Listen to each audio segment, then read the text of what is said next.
Hello students, good evening. मैं GK Sharma आज आपके लिए लेकर आया हूँ बीएससीबी स्टैंडर्ड 12th का पोएट्री सेक्शन का poem number 2 song of my self. तो सॉन्ग ऑफ माई सेल्फ जानने से पहले हम उनके पोएट के बारे में जान लेते हैं, ऑथर के बारे में जान लेते हैं। तो सॉन्ग ऑफ माई सेल्फ जो है वो वर्ल्ड विटमैन साहब के द्वारा लिखी गई एक पोएम है। और वर्ल्ड विटमैन साहब की हम बात करते हैं तो एक अमेरिकन पोएट हैं जिनका जन्म 1819 में हुआ और जिनकी मृत्यु 1892 में हुई। देखिए, हम इस तरह से आपको पढ़ाने का प्रयास कर रहे हैं कि आपको अलग से ऑब्जेक्टिव्स का डिमांड करना नहीं पड़ेगा। आपके सारे ऑब्जेक्टिव क्वेश्चन बोर्ड पे मिल रहे हैं। आप सारे ऑब्जेक्टिव क्वेश्चन चाहे तो स्क्रीनशॉट ले सकते हैं और इसका फिर हिंदी एक्सप्लेनेशन करने के लिए तो हम हैं ही। तो अब ध्यान से आपको सिर्फ सुनने की जरूरत है, वीडियो को टिल लास्ट देखने की जरूरत है। तो वीडियो को देखते रहिए, लाइक भी करते रहिएगा और सब्सक्राइब और शेयर भी करते रहिएगा। तो देखिए, सॉन्ग ऑफ माई सेल्फ किसका लिखा हुआ है? वर्ल्ड विटमैन का। वर्ल्ड विटमैन का जन्म कब हुआ? 1819 में और इनकी मृत्यु कब होती है? 1892 में। किस नेशन के रहने वाले थे? तो अमेरिका का। ये एक अमेरिकन पोएट है। इनको क्या कहा जाता है? तो पीपुल्स पोएट कहा जाता है।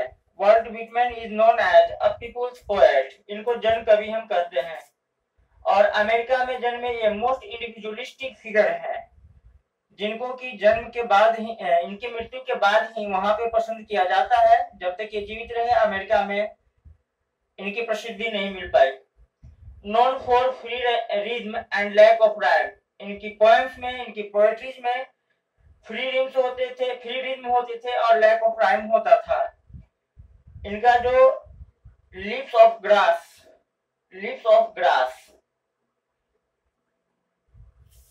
जो फेमस वर्क है इनका, लिप्स ऑफ ग्रास, उसका फर्स्ट एडिशन 1855 में आया और लास्ट एडिशन 1881 में। Lips of grass and drum taps इनके दो इंपॉर्टेंट वर्क्स हैं। और जो सॉन्ग ऑफ माई सेल्फ आपको पढ़ने के लिए दिया गया है, ये एक लिरिक है। और जो आपके पोएट है वर्ल्ड विटमैन साहब, अगर इनकी हम बात करें तो he is a great lover of nature. वो नेचर का बहुत अच्छे लवर है, प्रकृति का बहुत अच्छे प्रेमी है। एक वर्ड आपको इसमें देखने के लिए मिलता है स्कूल्स। आपको इस चैप्टर में एक वर्ड मिलता है स्कूल्स, जिसका मतलब होता है सिस्टम ऑफ थॉट, विचार, है ना। जिस समय ये लिख रहे होते हैं पोएम, वर्ल्ड विटमैन साहब सॉन्ग ऑफ माई सेल्फ आपके लिए जिस समय लिख रहे होते हैं, उस समय इनकी एज होती है 37 ईयर्स। और आपको बताते चले कि जब ये लेखनी के क्षेत्र में उतरे थे, उससे पहले जब इनकी उम्र 12 वर्ष की भी नहीं हुई थी, तब ये एक कारपेंटर के रूप में कार्य कर चुके थे। उसके बाद जब अमेरिका में सिविल राइट्स, नागरिक अधिकारों के लिए लड़ी गई, उस समय एक वॉलंटियर नर्स थे। तो अब देखते हैं हम लोग पोएम लाइन बाय लाइन करके।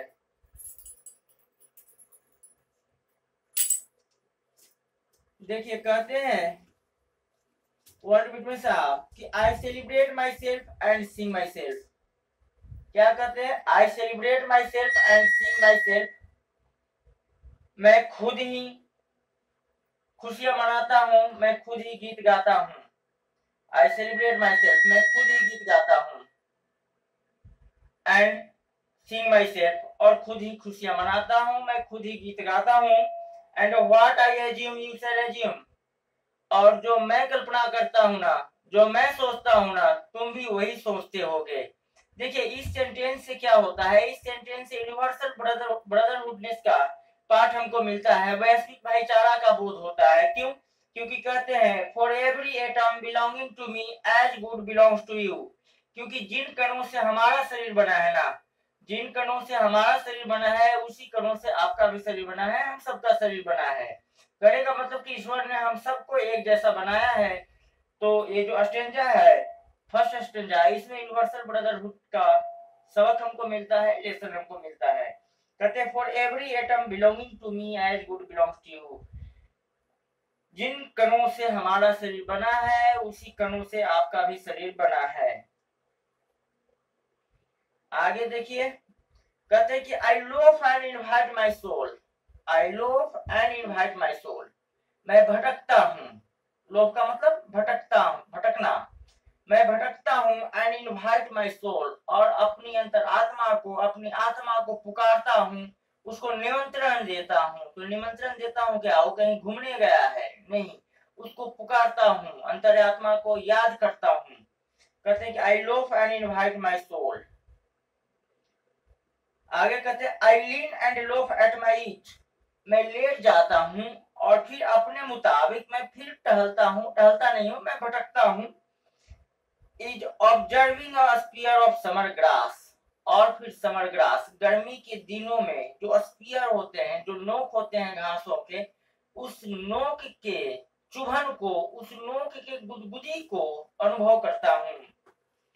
आगे कहते हैं my tongue every atom of my blood, मेरी आवाज, and every atom of my blood, मेरे रक्त का एक एक कतरा, form from this soil this air, इसी मिट्टी से और इसी हवा से बना है ना। माई टंग, टंग का मतलब आवाज, every atom of my blood, मेरे रक्त का एक एक कण, एक एक कतरा, फॉर्म बना है, from this soil this air, इसी मिट्टी से और इसी हवा से। बॉर्न हेयर ऑफ पेरेंट्स, आगे क्या कहते हैं, देखिए यहाँ पे पैट्रियोटिज्म का भाव झलकता है, राष्ट्रभक्ति का भाव झलकता है। कहते हैं बॉर्न हेयर ऑफ पेरेंट्स, मैं यही इसी अमेरिका में अपने माता पिता से जन्मा हूँ। Born hair from parents the same, और मेरे माता पिता अपने माता पिता से यही जन्मे हैं। अगर बिटिया रानी है, आगे बैठ के हंस रही है।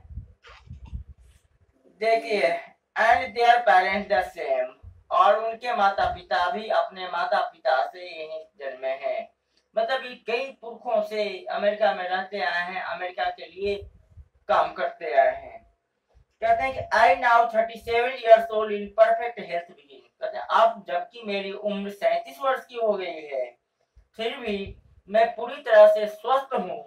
Hopping to cease not till death, और उम्मीद करता हूँ कि मरते समय तक मैं इसी तरह से स्वस्थ रहूंगा। Creeds and schools in abeyance, कहते हैं मैं संकीर्ण सामुदायिक विचारों से बाहर निकलना चाहता हूँ। Retiring back a while, sufficed at what they are, but never forgotten, और जब मैं निकलता हूँ, जब मैं इनसे निकलने का प्रयास करता हूँ, और अगर कुछ पल के लिए मैं लौट आता हूँ, तो फिर मेरे लिए यहाँ से बाहर निकल पाना बहुत मुश्किल हो जाता है। I harbor for good or bad, मैं अच्छे और बुरे बातों पर बोलने का हिम्मत रखता हूँ।